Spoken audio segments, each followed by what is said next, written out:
Hey there, everyone. That sexy nerd is coming at you again. And we're watching the new Rockstars episode for House of the Dragon, episode 1. And man, wasn't this show great? I loved it. Whoever's watched it, I hope you guys watched my episode. I mean, I just had a blast with it. Again, I felt like I was back in Westeros, and actually, it felt like the book come to life. You know, I just have so many, like, you know, it was perfect. I loved being back in Westeros and everything. I love the dragons. I want to see new ones. I thought that now I'm finally finding out that dragon that I thought was Meraxes killing all those people in the final trailer that we saw. It's a different dragon. So yeah, I can't wait to see what that which that one is. And again, I can't wait to see Vhagar.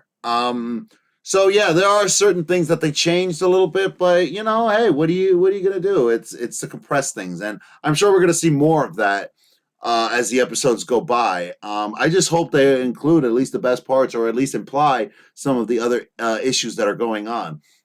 Because at this time in Westeros is probably some of the most interesting stuff that we will see. Probably it even rivals the actual books. But again, you guys gotta see it, because if I do get into it, I'm gonna spoil the whole damn thing for you guys. So let's get into the to new Rockstars and see how much more they can explain to you. And remember, please like and subscribe if you want to see more sexy and dirty content. And let's do this thing, y'all. Welcome back to New Rockstars. I'm Eric Boss, and this is a breakdown of the first episode of House of the Dragon, a Game of Thrones prequel series adapted from George R. R. Martin's Fire and Blood. I actually started on this channel writing all of and eventually hosting the Game of Thrones analyses. And look how young and innocent that widow boy looked. He had no idea what laid before him, and how a career in YouTube would plague him with social disorders. But hey, I'm still excited to return to Westeros, not just to list a random number of Easter eggs, but really to dig into the deeper thematic subtext, analyze the interesting cinematic details, and make that HBO-flavored violence even sexier, and that HBO-flavored sex even more violent.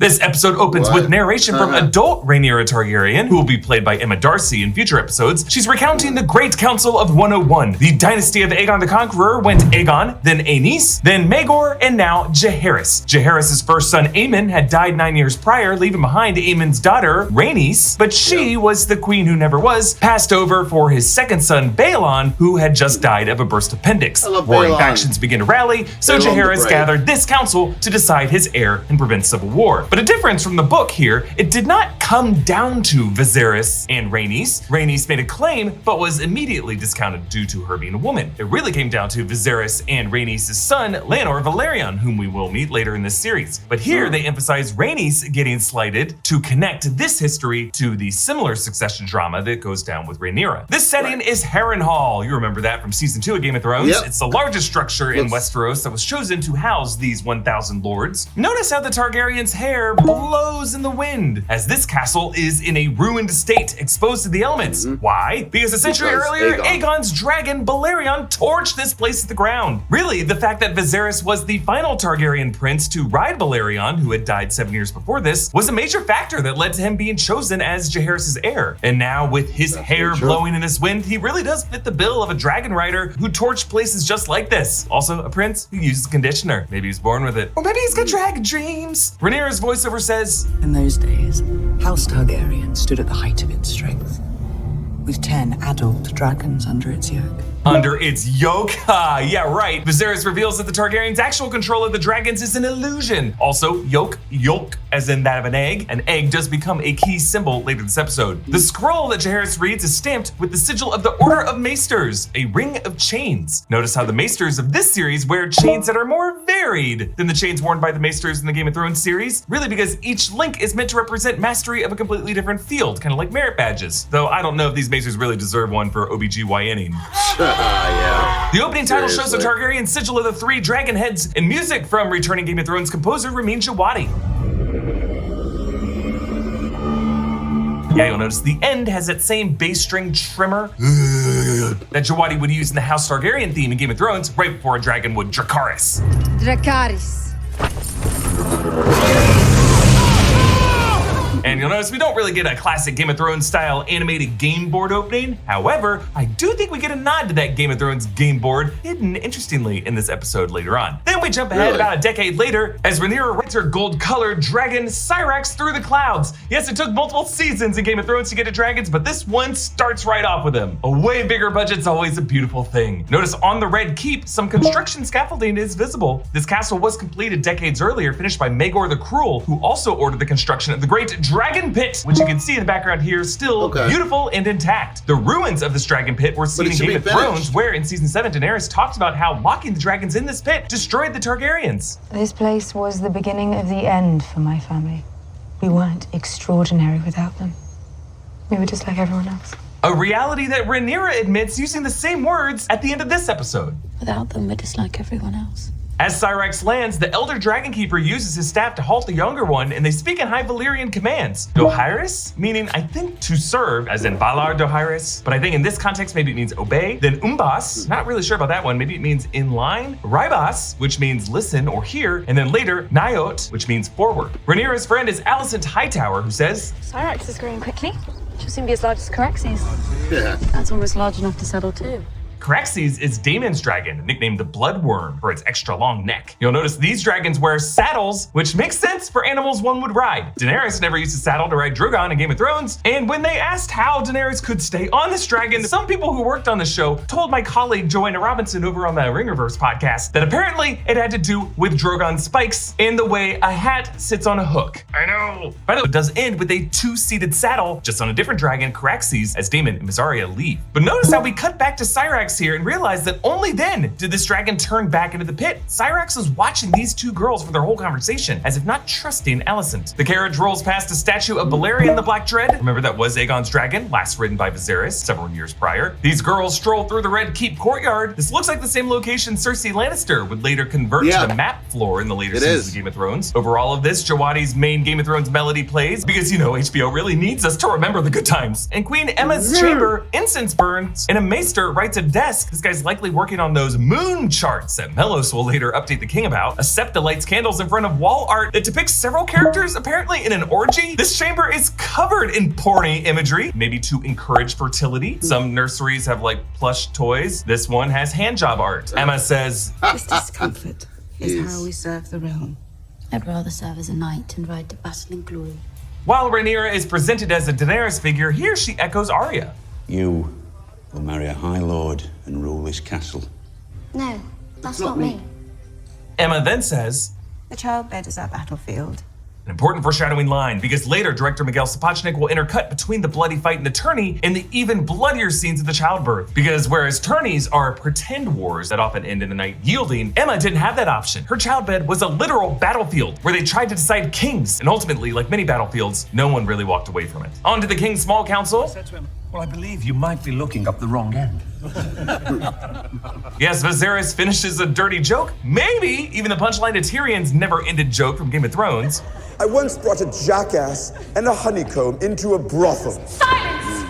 What happened next? But if you look online, there are actually quite a few really great possible answers to that one. Notice how Viserys eats a boiled egg. Now, a dragon egg will become a major plot point with Daemon later on this season, but this episode also draws a parallel to Viserys' unborn child and an egg. After this miserable pregnancy, I wouldn't be surprised if I hatched an actual dragon. Now, this is a cruel parallel, but Viserys eats a boiled egg here, while his baby egg does not survive and ends up getting cooked. Viserys' small council includes his hand, Otto Hightower, Master of Laws, Lionel Strong, Grand Maester Melos, Master of Coin, Lyman Breezebury, and Master of Ships, Corlys Velaryon, Lord of Driftmark, his sigil the Seahorse. He's husband to Rhaenys. He and all the Velaryons have silver hair because the Velaryons are really kissing cousins to the Targaryens. Both Emma and Viserys smelled dragon on their daughter. I love this detail because it gives a new sensory weight to creatures that otherwise would just come off as VFX nothings. But like any riding animal, dragons would have a scent to them. I'm gonna guess it's smoky. Otto brushes off Corlys's warnings about Kragus the crab feeder in the Stepstones, and Otto tries to redirect to a lighter subject of the tourney, but since this tourney is in honor of Viserys' unborn son, the subject is actually even more serious because notice how Corlys refuses wine from Rhaenyra so that he can listen closely to the Melos' updates about the health and sex of that child. Later in the episode, you'll notice after Emma's death, Corlys Nicholas pours wine, but isn't surprised when Otto brings up the succession matter. He's like, motherfucker, I want to be sober for this stuff. So Harold Westerling takes Rhaenyra to the throne room. We pass through the Red Keep's gates at first light. Does my father know his head? No. Good. We just learned quite a bit about Prince Daemon, his reputation preceding him. Daemon is a massive celebrity, yet somehow he managed to sneak into the Red Keep with very few noticing. Master of sneaks! This tells us that Daemon has some pretty tight connection with the City Watch, that Viserys has a blind spot for his brother, that Rhaenyra likes having secrets with her uncle, and that Daemon might know some hidden passageways around the castle that others don't. Maegor the Cruel actually had the builders of this castle killed to keep its secrets, but maybe Daemon has learned some of them. Daemon sits on the Iron Throne. Gods be good. Notice how the Iron Throne is a larger nest of swords than it was in Game of Thrones. It's now closer to the description in George R. R. Martin's text, where it's supposed to be more of a mountain of swords, but still to connect it with its look in Game of Thrones, they essentially just added a briar patch of swords surrounding the throne. But by designing it this way, you can see how Aegon recklessly just tossed more and more swords into that pile and just had Balerion melt it with dragonfire, making this a bit of a historical deconstruction to that grand design of the Targaryen dynasty. It actually seems more like a hasty scramble, as this sloppy dynasty more truly was. George R. R. Martin's The Rogue Prince said of Daemon, "In his day there was not a man so admired, so beloved, and so reviled in all of Westeros. He was made of light and darkness in equal parts. To some he was a hero, to others he was the blackest of villains." Similarly, notice how it takes us a moment to see Daemon in the light, as this uncle and niece speak in High Valyrian.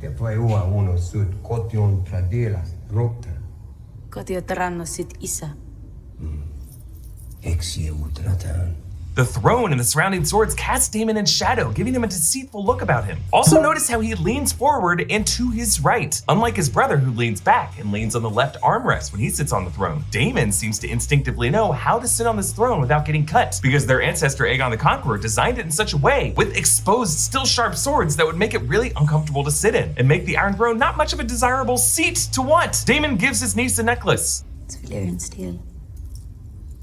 Like Dark Sister.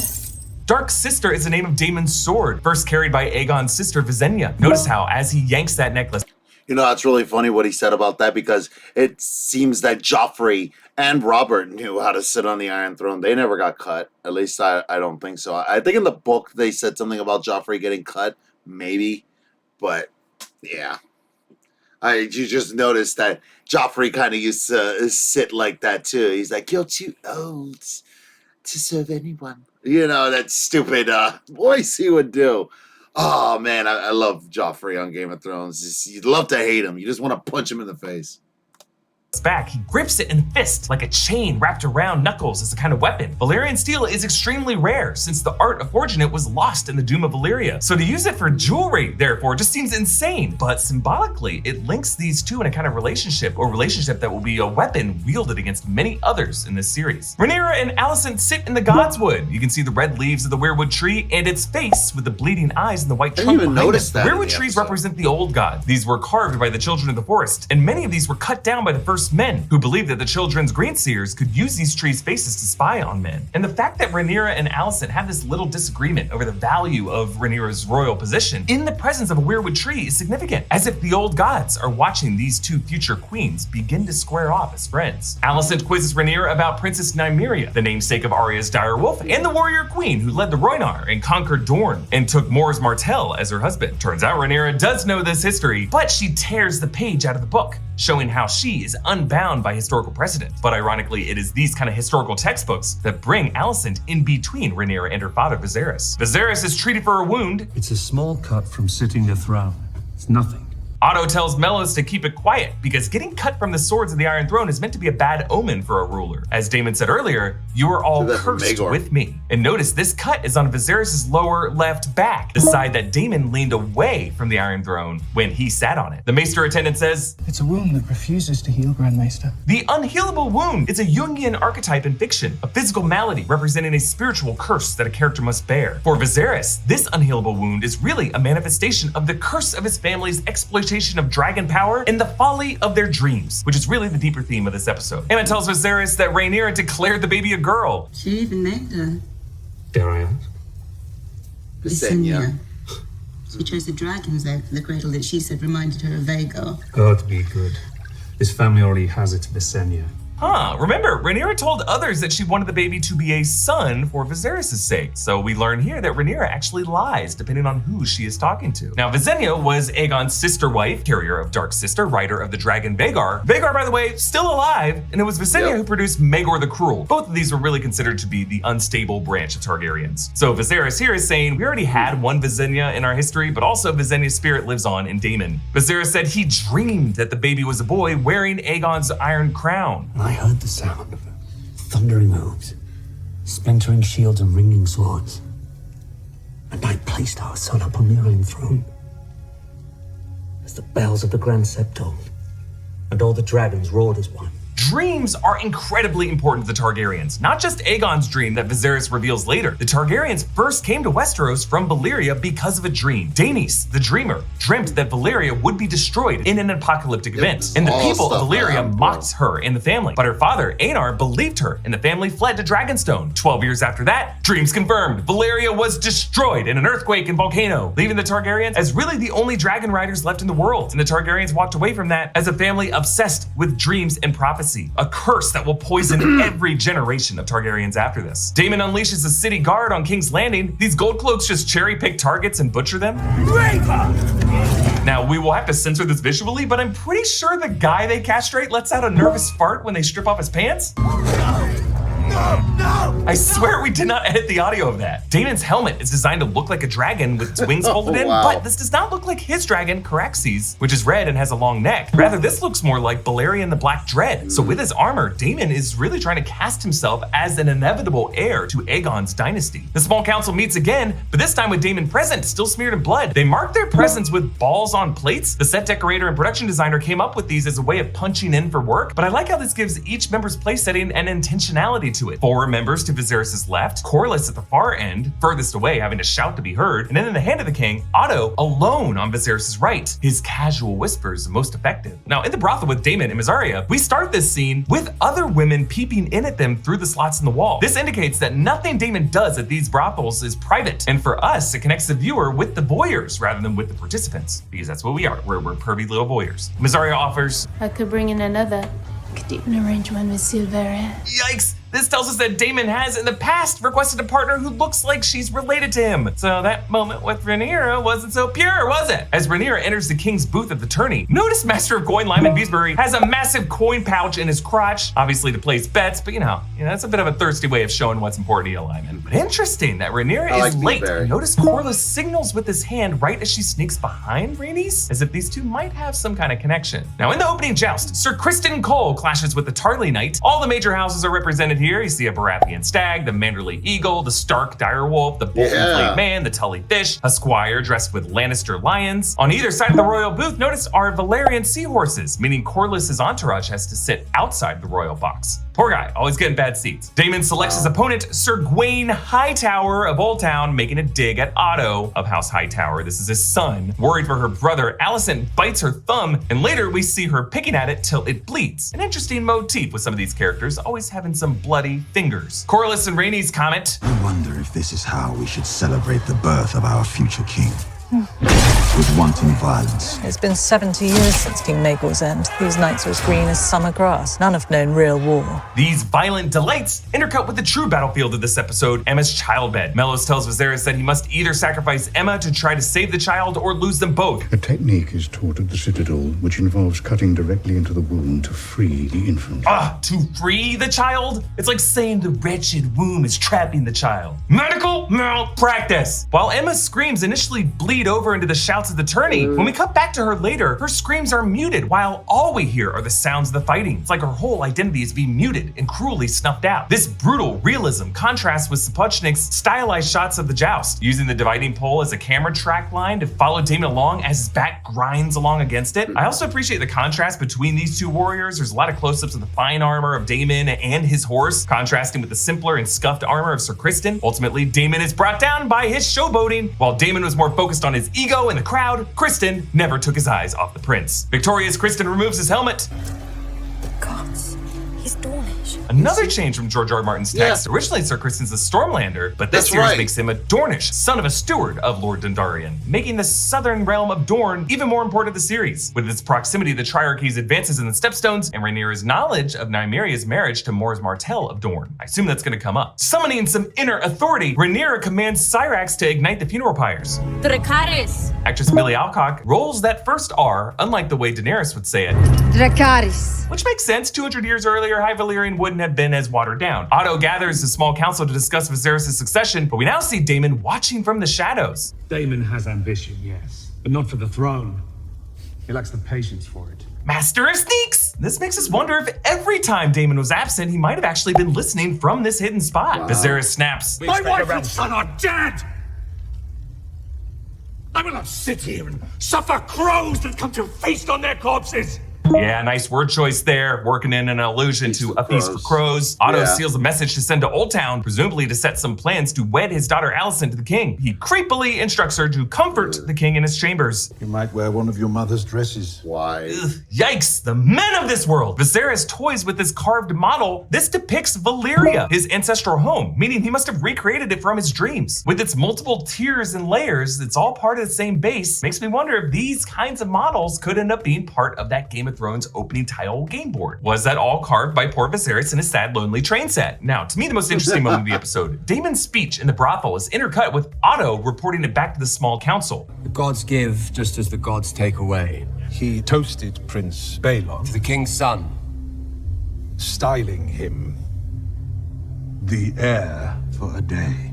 Now, the editing made it seem like we were going to cut back to Daemon for that last part, but we hear Otto say it. Why didn't they cut to Daemon for that? Well, notice how Daemon doesn't deny saying it in the next scene, but he doesn't explicitly admit to it either. The heir for a day. Did you say it? And he does say that Otto, yeah. We must all mourn in our own way, Your Grace. George R. R. Martin wrote Fire and Blood as an in-universe subjective historical text compiled by an archmaester from accounts from Septon Eustace, who is biased because he doesn't approve of Rhaenyra, and accounts from a fool named Mushroom, who gives his own biased, salacious anecdotes. Like all of history, it's just based on what people say. We don't really know what the objective truth was. And I bring up this detail with Otto and Daemon because we don't know for sure if Daemon actually said those precise words of heir for a day in the brothel. But he may have said something similar, or he may have said something even worse. Maybe he just feels guilty for being in the brothel at all. And the Master of Sneaks knows that Otto had him followed and spied on, and nothing he says in this moment is gonna calm his brother. Also, he's kind of pissed at his brother. Now, Viserys clutches his sword, Blackfire. This is a Valyrian steel sword of Aegon, whose pommel has a 7-pointed star of the 7. Daemon says, You're weak, Viserys. And that Council of Leeches knows it. Council of Leeches, a fitting term, as leeches were brought up as a possible remedy with the maesters earlier to treat Viserys' unhealable wound. Physical leeches on Viserys' wound from the throne, metaphorical leeches on the king's waning influence. And Viserys cuts himself again, this time his pinky finger on the armrest. Now, it's interesting to note that both of his wounds are on his left side, the side of his body that Daemon sits at the small council table. Why do you cut me so deep? Viserys summons Rhaenyra to the skull of Balerion the Black Dread, and he tells her, The idea we control the dragons is an illusion. They are a power man should never have trifled with. One that brought Valeria its doom. I love it. Viserys is echoing one of my favorite quotes from Game of Thrones, spoken by Varys. Power resides where men believe it resides. It's a trick. It's a trick. A shadow on the wall. Viserys says, You are the very best of your mother.